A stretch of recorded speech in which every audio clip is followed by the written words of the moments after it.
ভাবুন আপনি 500 টাকা দিয়ে খেললেন, 10 মিনিটে হয়ে গেল 5,000 টাকা। আপনার মনে হলো আজকে আমার ভাগ্য ভালো, কিন্তু কয়েক ঘন্টা পরে আপনার অ্যাকাউন্ট শূন্য, আর কয়েক মাস পরে আপনার ব্যাংক অ্যাকাউন্ট খালি। বন্ধুর কাছ থেকে ধার, পরিবারের সঙ্গে সম্পর্ক নষ্ট। প্রশ্ন হলো, যদি কেউ জেতে তাহলে 95% মানুষ কেন শেষ পর্যন্ত হেরে যায়?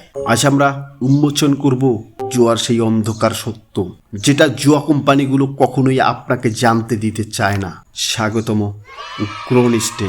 আজকের ভিডিওতে আমরা জানব কেন অধিকাংশ জুয়ারি হারে, জুয়ার মনোবিজ্ঞান কি বলে, ক্যাসিনোর ব্যবসার গোপন রহস্য কি, এবং কিভাবে আপনার মস্তিষ্ককে ব্যবহার করে আপনাকে বারবার খেলতে বাধ্য করা হয়। জুয়ার সবচেয়ে বড় মিথ্যা, আমি একদিন বড় জিতব। এটাই সেই স্বপ্ন যেটা কোটি কোটি মানুষকে ফাঁদে ফেলে। কিন্তু বাস্তবতা কি? যদি একটি ক্যাসিনো নিয়মিত হারতো, তাহলে কি তারা হাজার হাজার কোটি টাকার ব্যবসা চালাতে পারত? অবশ্যই না। ক্যাসিনো বানানো হয়েছে লাভ করার জন্য, আপনার লাভের জন্য নয়। House always win. প্রত্যেক জুয়ার খেলায় একটি বিষয় থাকে, হাউসে, অর্থাৎ গেমটি এমনভাবে ডিজাইন করা হয় যাতে দীর্ঘ মেয়াদে ক্যাসিনোই লাভবান হয়। ধরুন আপনি 100 টাকা বাজি ধরলেন, গাণিতিকভাবে গেমটি হয়তো 95 টাকা ফেরত দেয়, কিন্তু 5 টাকা ক্যাসিনোর লাভ। শুনতে ছোট হলেও লক্ষ লক্ষ খেলোয়াড়ের ক্ষেত্রে এটাই কোটি কোটি টাকার ব্যবসা।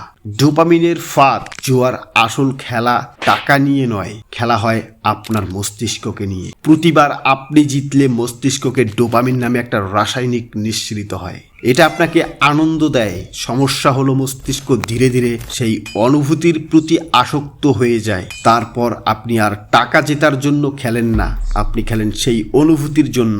Near miss effect. ধরুন সল্ট মেশিন, 3টি 7 দরকার, আপনি পেলেন 2টি 7, আর একটি 7 পেলেই জিতে যেতেন। খুব কাছাকাছি, আপনার মনে হবে আরেকবার খেললে হয়তো জিতব। এটাকেই বলে নিয়ার মিস ইফেক্ট। গবেষণায় দেখা গেছে প্রায় জেতার অনুভূতি মানুষকে আরো বেশি খেলতে বাধ্য করে। হারার পর মানুষ বেশি খেলে কেন? ধরুন আপনি 10,000 টাকা হারালেন, এখন যুক্তি কি বলে খেলা বন্ধ করা উচিত, কিন্তু অধিকাংশ মানুষ কি করে? আরও টাকা জমা দেয়, কারণ সেভাবে আগের টাকা ফেরত আনতেই হবে। এটাকেই বলা হয় লস ক্যাশিং, এবং এটাই হাজার হাজার মানুষকে নিঃস্ব করে দেয়। বাস্তব উদাহরণ, রাশেদ 5,000 টাকা দিয়ে খেলছে, সেদিন সে জিতেছিল 4,000 টাকা। তার মনে হলো এটাই সহজে টাকা আয় করার উপায়। কয়েক মাস পরে নিজের সঞ্চয় থেকে শুরু করে ব্যাংক ব্যালেন্স শূন্য, বন্ধুর কাছ থেকে ধার, তারপর ঋণ, শেষ পর্যন্ত যা ছিল তার 20 গুণ বেশি হারায়। এটা শুধু রাশেদের গল্প নয়, এটা লাখো মানুষের গল্প। অনলাইন জুয়ার অ্যালগোরিদম।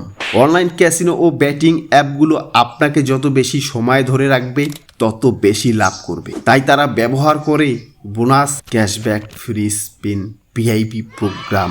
এগুলো উপহার নয়, এগুলো আপনাকে আরও বেশি সময় খেলানোর কৌশল। কেন 95% মানুষ হারে? কারণ house hits, dopamine addiction, loss ক্যাশিং, নিয়ার মিস ইফেক্ট, অতিরিক্ত আত্মবিশ্বাস, দ্রুত ধনী হওয়ার লোভ, অ্যালগোরিদমের প্রলোভন। এই 7টি কারণ মিলেই বেশিরভাগ খেলোয়াড়কে পরাজিত করে। জুয়ার সবচেয়ে বড় সত্য হলো, কেউ কেউ সাময়িকভাবে জেতে, কিন্তু অধিকাংশ মানুষ দীর্ঘ মেয়াদে হারে। কারণ খেলাটি এমনভাবে তৈরি করা হয়েছে। মনে রাখবেন, জুয়ার সবচেয়ে নিরাপদ কৌশল হলো খেলাই না করা।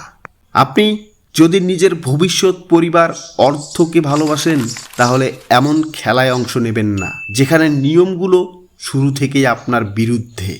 ভিডিওটি যদি আপনার চোখ খুলে দিয়ে থাকে, তাহলে লাইক দিন এবং শেয়ার করুন, আর ক্রোনিস্ট চ্যানেলটি সাবস্ক্রাইব করুন, কারণ আমরা তুলে ধরি ডিজিটাল দুনিয়ার লুকানো ফাঁদ ও বাস্তব সত্য নিয়ে।